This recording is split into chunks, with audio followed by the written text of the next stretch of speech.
Greetings and salutations, everyone, and welcome back to tonight's second half.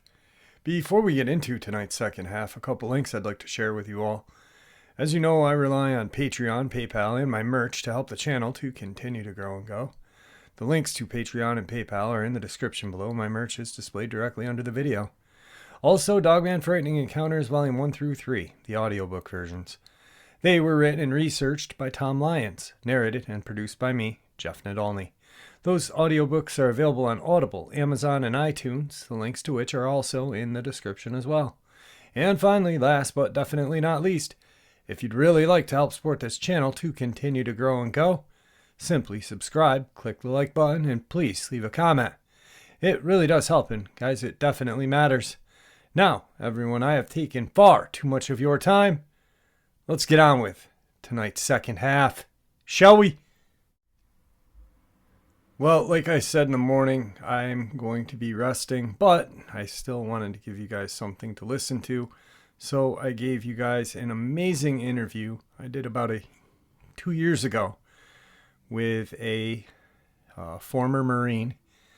Or he is a Marine, he's just not in the Marines anymore. Once you're a Marine, you're always a Marine.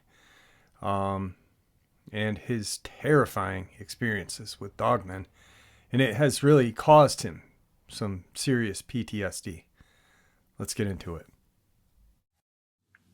All right, everybody. Tonight I have a guest and subscriber whose name is George.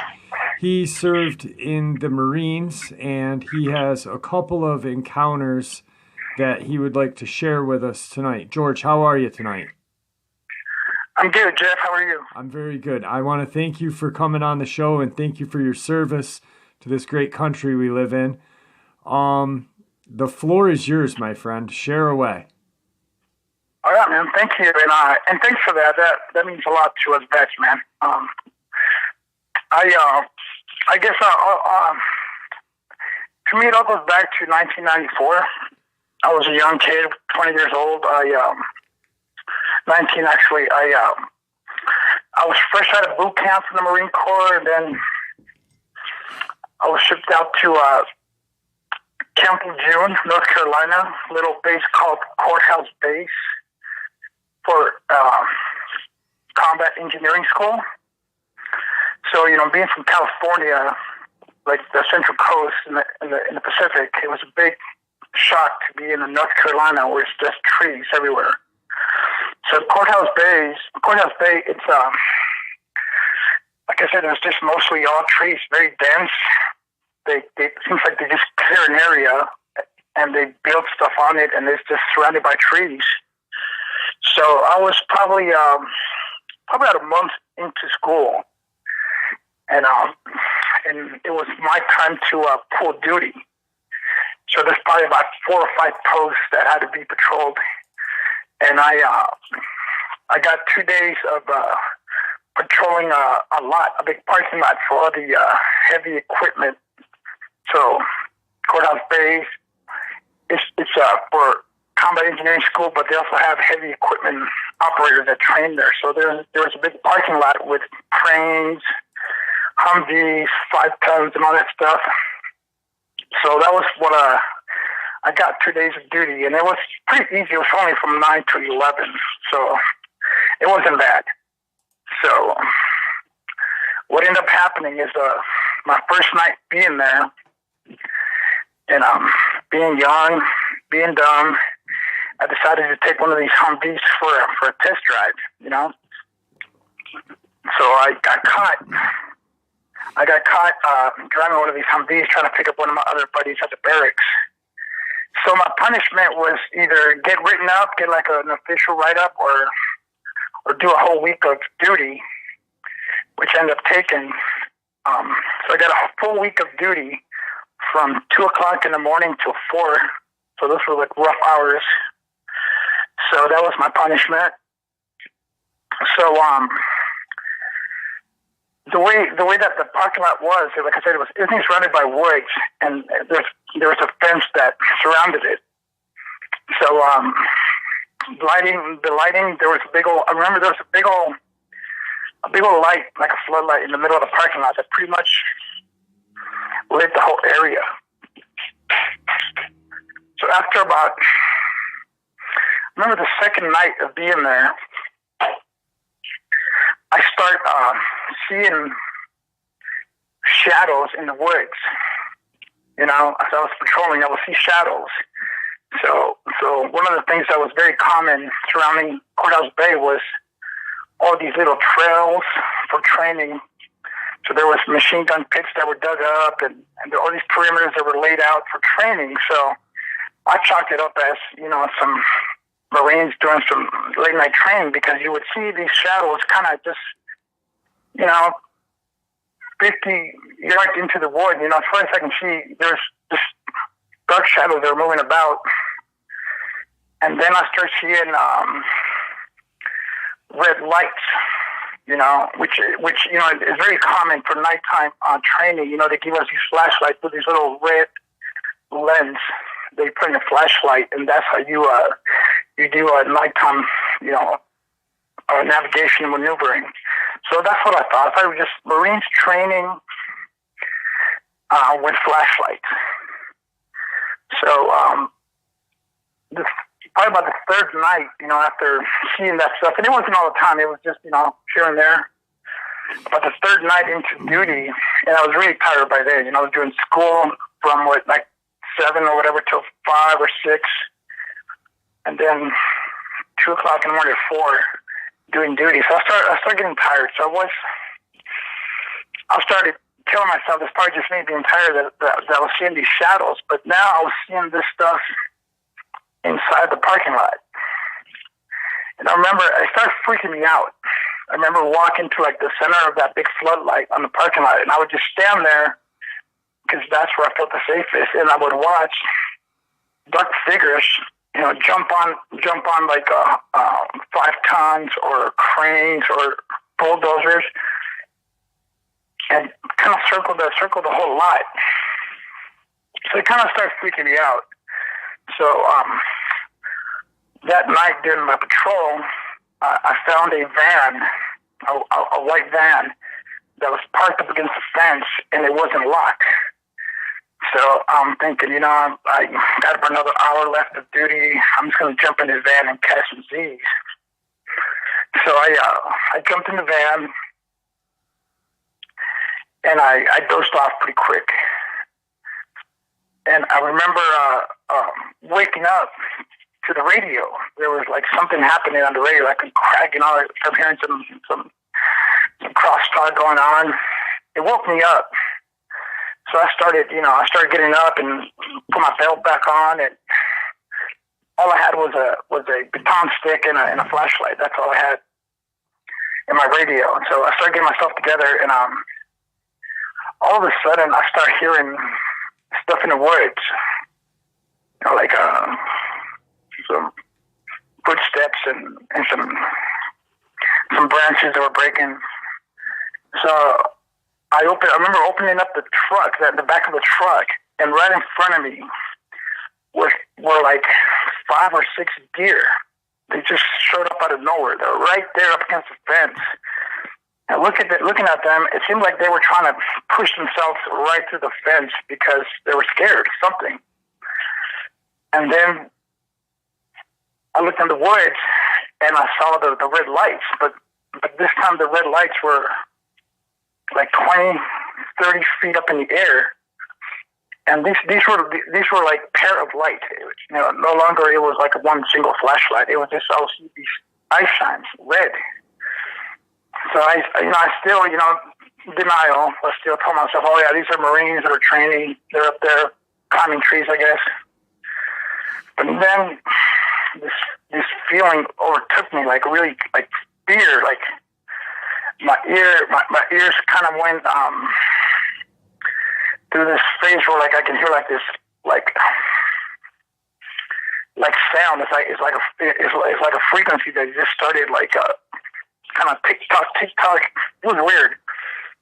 So I started getting scared, and then all of a sudden the radio comes up, and it was one of my it was the sergeant of the guard who called me to tell me that I was getting pulled from duty to be ready, you know. And by this time, I'd already jumped back in the truck after, you know, being freaked out. And sure, as soon as he said he was going to be there in like 5 minutes, I waited in that van until I saw him pull up, you know, in the truck. And this whole time I'm hearing behind me, you know, I'm just at a fence. I'm hearing movement. And then out of nowhere, the deer scattered. They ran like on all directions, you know, they took off. And then I started hearing growling, you know. So I took off. I got off the van and just took off and ran to the floodlight and waited for the sergeant of the guard to pick me up. And on the way back to the barracks, we went and picked up two other Marines that were doing guard too. But one of them was really freaked out, and he was the only one that had an M16 with live rounds, because he was actually patrolling the demo and the ammo building. So what ended up happening was I guess he had an incident where he encountered something and he shot a couple of rounds. So that's what the whole fuss was about during the radio. And I guess it's a big thing to shoot any kind of ammo on base without permission. So that was the end of my duty. They stopped duty for the rest of that week, and I guess there's an investigation, and that was the end of that. I heard nothing else about it. So I go ahead and move on, finished school, and I went about my business, you know, the Marine Fleet thing. Then a couple of years later, to a corporal, I went back there to Courthouse Bay to do journeyman school, a little bit advanced of what the basic combat engineering school was. So I go back there, and part of the schooling was to learn how to make these strong backs. That's what they call them. So you know what a military tent, like a big military tent, looks like, right? Yeah.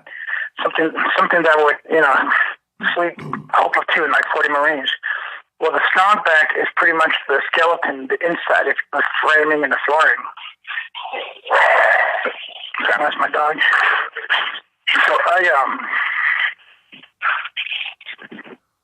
So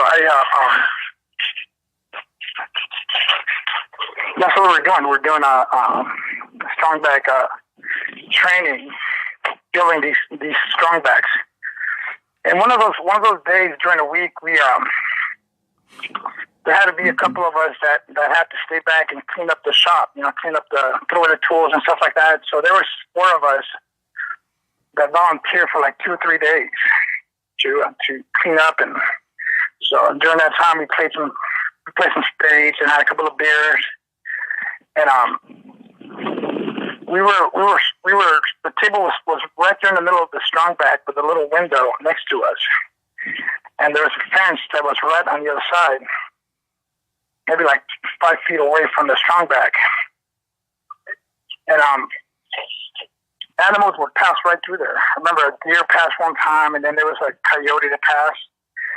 And then there was one of the Marines, I forgot his name, but anyways, he had the habit of, as the animals were walking from front to back of the building, he would run towards the back and get to like the little porch area and just jump out towards the fence and try to scare them. You know, he thought that was pretty funny, you know. And he did. He scared a couple of deer. But I remember one time we were sitting there, and from the peripheral, I see a wolf. To me, it was a wolf, you know, on 4 legs. And I'm like, what? A wolf here? And he gets up again to do the same thing, right? And he was way ahead of us. He ran, gets to the back, and then he jumps. And I guess I didn't see this part because I was behind him, but I guess the wolf stood up, and he was like, he says this thing was like 10 feet because he was taller than the fence. and he launched at the fence.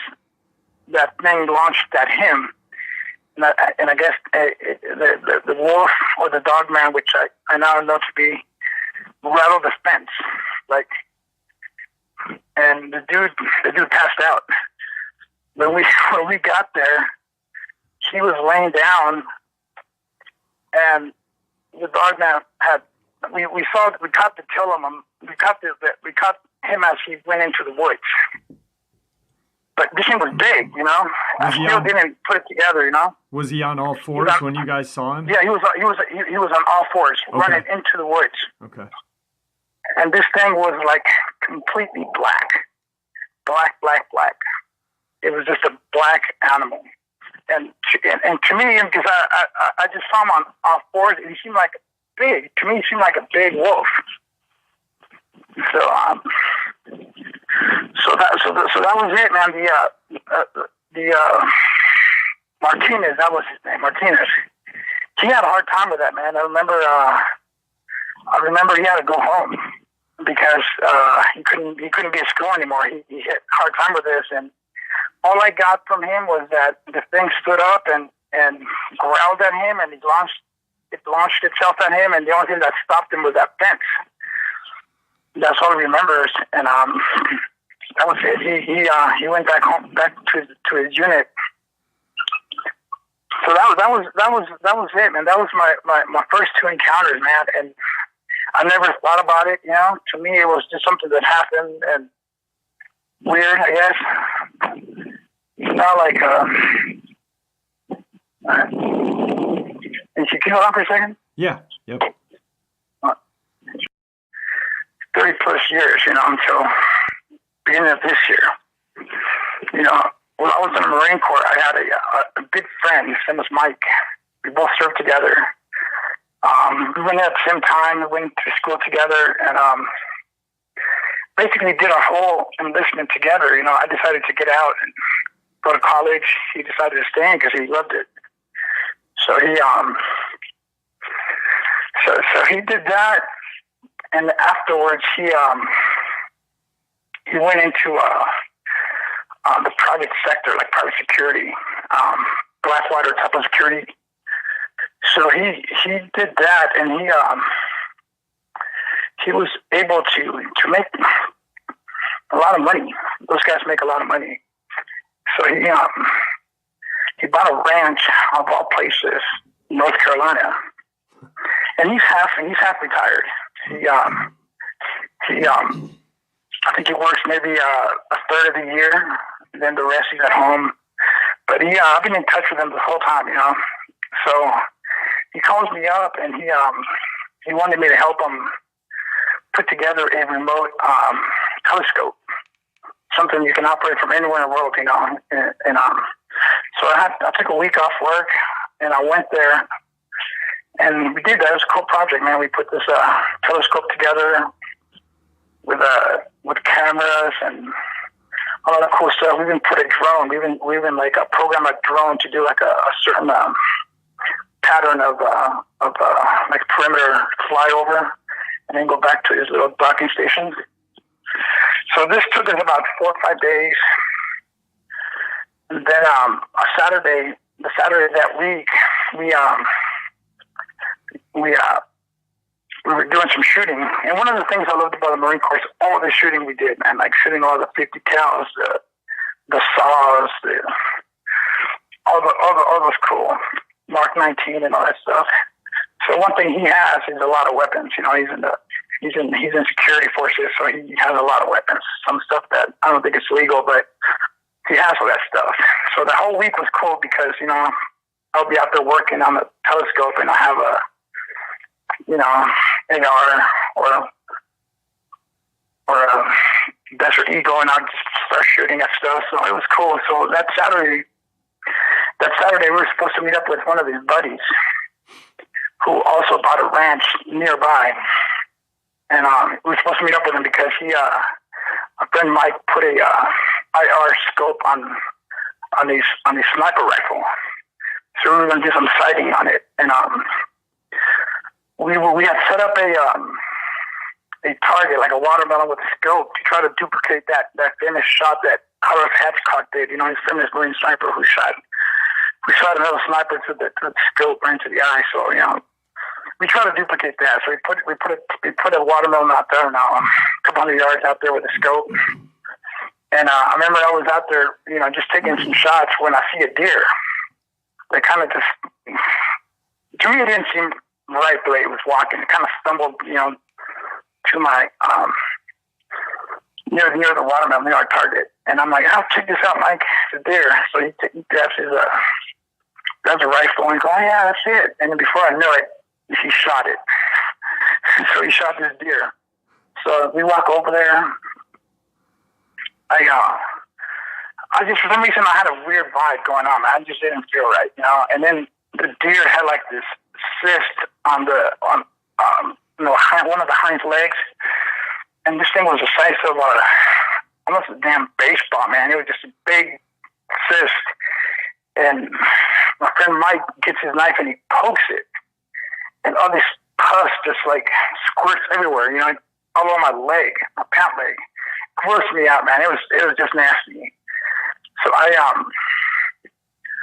I'm walking over to his truck to my gym bag was in there, and I had some sweat, so I went over there to change. And this whole time I was there, the whole week, I was always carrying a Desert Eagle because it was, you know, it's cool. He had extra weapons, so I always had a Desert Eagle, and that time I didn't take it with me. So I walk over to the truck, which was probably about 200 yards away from where Mike was. And I remember getting the gym bag out, and I was getting ready to drop trout right there and change. But I'm like, no, what if Mike's friend shows up and he's got a girlfriend with him? I better jump inside the truck. And he had a shell. And I jumped inside the back of the truck, and I was changing. And all of a sudden, man, I get that weird, everything went silent, and like kind of like, it just kind of like this fear kind of like took over, man, and I don't understand why. I'm sitting there, you know, halfway, you know, my shorts halfway on, and all of a sudden I feel the presence of something, like right on the other side of the truck. There's something there, you know, and for some reason I did not want to look up and see, but something was there. So I thought it was Mike's friend. So I'm like, hey, man. His nickname was Slimer. So I'm like, hey, Slimer, it's me, man. George, I got your sniper rifle right here, man. So I started talking to him, and, you know, nobody was talking back. But there was a figure right there. I can just see, like, the dark outline of it. There was, dogs. To me, I thought they were dogs. They were just, you know, jumping around, circling the truck. So that's why I thought he was his friend. I'm like, oh, he probably brought his dogs with him. But nothing. There was no communication going on. So I had to look. So the way that camper the shell was, it had one of those windows that have those you know those windows that have they're broken into like 3 pieces of glass, you know, and they're you can open them all 3 at once. You can slide them, yeah. But, yeah. So that's the kind of window it was, and it wasn't that big. It was probably like, I don't know, maybe like 30 inches long and 20. So I look, and all I see was black, like fur. Right? It was like fur. And it's dark. It's like dark black. You know, it was plain daylight, and this thing was so black that it just,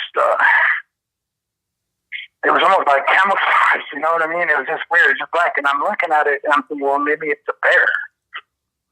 And I'm trying to look. All I can see was just fur, and then I kind of dip down, and I look at the very corner of that window, and that's when I see eyeball. And I started to kind of put things together, and it was. Can you imagine one of those doll houses? You know what I mean? Like maybe like a 3-foot doll house has a window, and you're gonna kind of look inside. You kind of crouch down and look. Yep. That's what it was doing. It was kind of crouching down and looking down at me. So its face was kind of away from me, but up in that corner of the window, and it was like a yellow orange eye that was looking at me. And I don't know what this thing was, man. I'm just looking. I'm going, what? I'm trying to process what's going. What is this thing? And then it moves. It kind of tilts. It tilts its head, and that's when I see the snout. I see the snout, and it was like a shark, man. It had teeth, like it almost seemed like it had 3 rows of teeth, man. There was just lots of teeth, like that. It was just like way too many teeth. I don't know how they fit in this thing's mouth, you know. And it looked down at me, and then it really crouched down, and that's when I saw both eyes. And this thing is like, I don't know if it's grinning or whatever, but the teeth are all out, and like its mouth is kind of all the way back on both sides, and then it's drooling. And then it, man, this is where I have a hard time. Take your time. It's all right. It gets its finger. And it's a finger, man. It's not a paw or anything. It's like a finger, and it puts it. Those windows were slightly cracked open, and it gets like a finger. And this, you know, the only thing I can think of is like a honeybacker. You know, honeybackers got those black fingernails. Yeah. Like a hand like that. It takes its fingers and it runs from one end of the window to the other. You know, underneath one of the glasses like that. And it's doing that, and at this point, man, my heart is just beating. And you know, mind you, I have a sniper rifle right here next to me. You know, I have just, you know, throw in the magazine, you know, but I wasn't thinking of that, man. I was just frozen, and this thing is running its finger back and forth on that glass, man, and I can see the like little powdery stuff that he was scraping off the glass. And the whole time he's looking at me, and he's grinning. He's grinning. And all I can do is just sit there, and I couldn't move. So then it seemed like it was forever, man. So finally I just happened to, I had the keys in my hand for some reason, and I hit the emergency, you know, the alarm button. Yep. And it just, that's all I remember, man. I hit the alarm button, and the thing just, like, I pissed it off, man, because it just, like, it growled at me, like, and, you know, it was like, I can smell its breath. I can feel, like, everything. This thing was about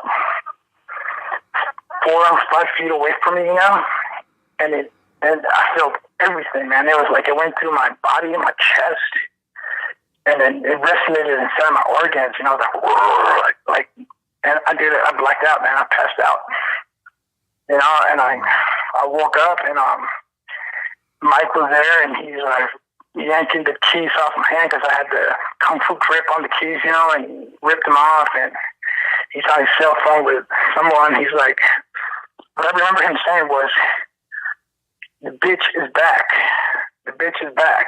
You know, and that was it, man. I was in and out of consciousness for the next couple hours. Wow. And he takes me back to his place, and it was a blur, man. I got home. He put me on a plane, and I got home. I don't know if it was a Sunday. I think it was a Sunday. I got home, and the weird thing is, I just, you know, the whole week was a blur, man. It was a blur. I didn't even know how I made it through a week of work. You know, thank God I worked from home. I was doing technical support from home. Mm-hmm. I didn't have to physically go anywhere. But I eventually ended up getting laid off because I couldn't perform. I could not do my job, man. I could not concentrate. It's black, and laying on the couch or dozing off, I would wake up and I was like pretty much laying on this beast, you know. Yeah. That's what I remember having the hardest time with, man. Is I couldn't find a spot anywhere in my house where I felt safe. And my house has like 30 windows, you know.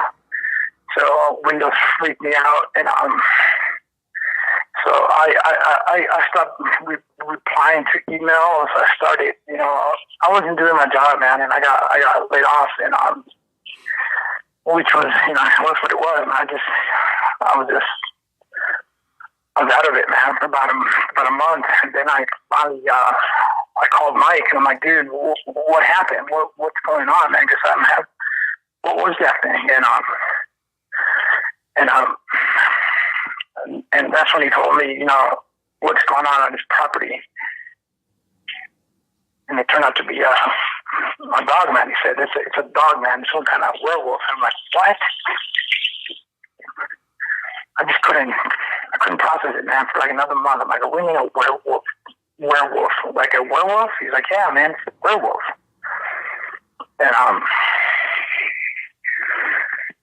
And I just couldn't, you know, it's not in my world, you know. I'm a werewolf, you know. And it probably took me probably like 3 months, man, 3 months to start, you know, getting back into reality, you know. Right. Yeah, it's straight PTSD, man. Yeah, I think I do, man. It's. I still have nightmares once in a while, but it's not as bad as it was, man. Like, my wife bought me a French Bulldog last year for my birthday, and, you know, French Bulldogs have those ears, you know, like the Batman ears. Yep. And I also have a Shiba Inu who also has Batman ears. And when the lights are off and you see the ears, man, that would freak me out, man. I'd just pass out, man. I would just do like, I guess they call them,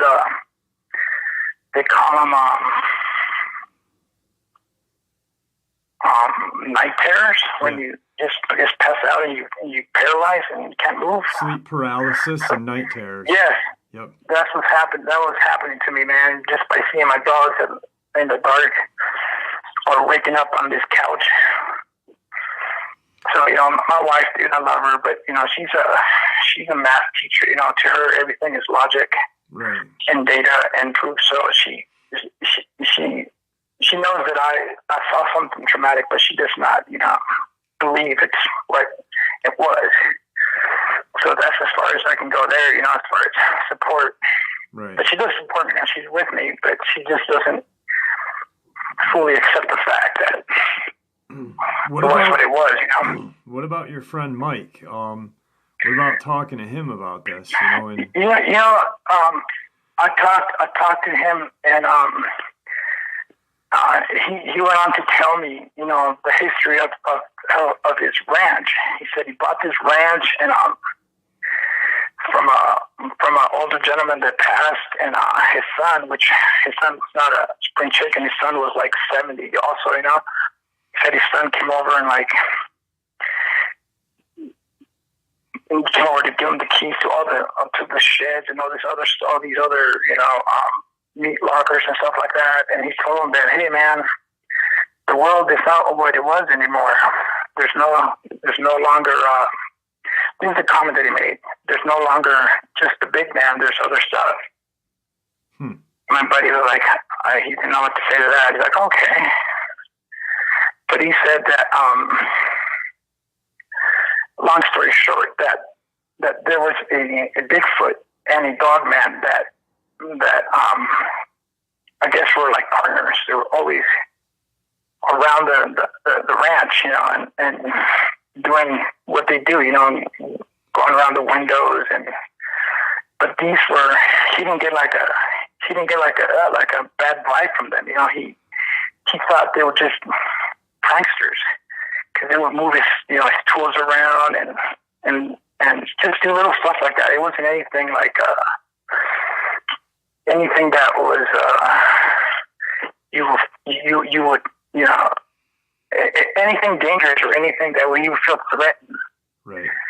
You know, and I guess one week things changed, man. There was like a different howling like a different. He said he would hear the Bigfoot make screams or whatever the noises they make, and the Dogman would return it with like a little howl, yip or whatever. But one time he said that there was something else, like a bigger, stronger howl that he started hearing. And he said the forest was restless, and there was like back and forth running, like people, it was like a bulldozer out there. And he said that he got like a really strong vibe that it wasn't safe. So he took off, man. He went to his mom's for about a week or two. And he said that when he came back, it was always like a bad presence that was there. And he never saw the Bigfoot or the other Dogman anymore. It was just one big Dogman that I guess one time just stared him down. I guess he showed up and he said he parked his truck and this thing was right there, like next to the shit, just looking at him. And he said this thing was huge, man. He said this thing was like 11 feet tall, man. And he called his buddy, man. He called his buddies that were security with him, and according to him, he didn't want to tell me too much. But I guess one of his friends had experience with this thing, and the guy shows up with like 3 or 4 of those Turkish dogs, man. I don't know if they are, like big candles or tangles. With this big Turkish sheepdog, man, that's what they say. Show up with like 3 or 4 of them, and he shows up with them, and I guess I don't know if they chased him off or not. They chased off this thing, and he was like Dogman free for about a year. Like this thing wasn't around anymore. Right. Till I came over, you know. Wow. And that was it. When you saw it, or did your friend, did you see a tail, or did your friend mention if it had a tail? Like I said, I was in the back of the van. Right, so I only had that little window. Had that little window to look out, so I didn't see the tail. I didn't see the legs. All I saw was like pretty much like his left shoulder and just the face, kind of his chest, and then the snout. Because he was kind of dipping down to look down at me. That's how big this fucking thing was, man. He dipped down to look at me, and like my friend drives a Raptor, you know, it's big old lift, you know. So all I saw was the eyes, man. The eyes just was like man.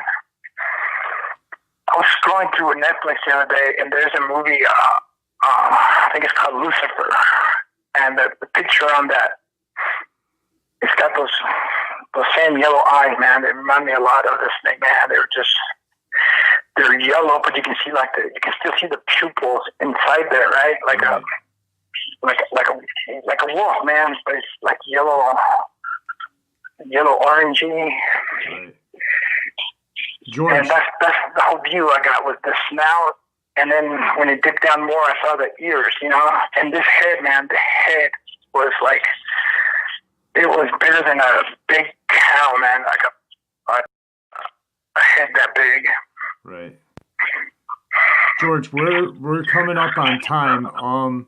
I do want to talk to you after I'm done recording. Is there anything that you'd like to say before I have to end the recording? Oh man! I know you wanted to reach out. I know you wanted to reach out to other Marines to see if they saw anything. Yes. Thank you. I just know that Camp Lejeune, Courthouse Bay. I was kind of looking at Google Maps, and I know that not far from Courthouse Bay, there's a game land that's not far.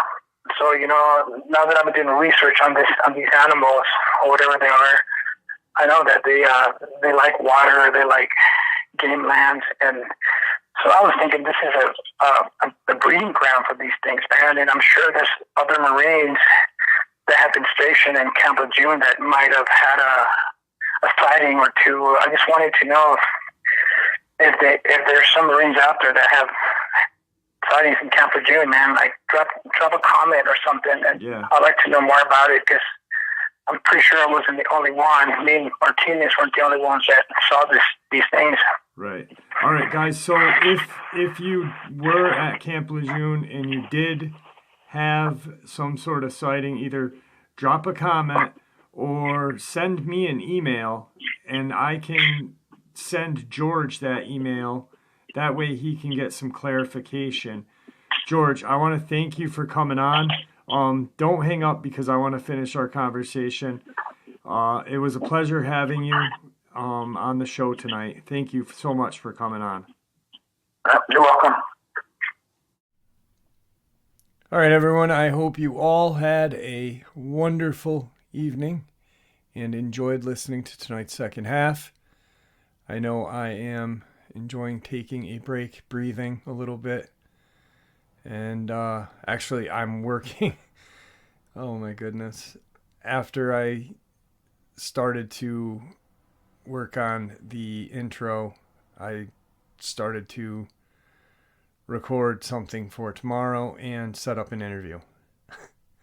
I don't even know. I think I've become a researchaholic.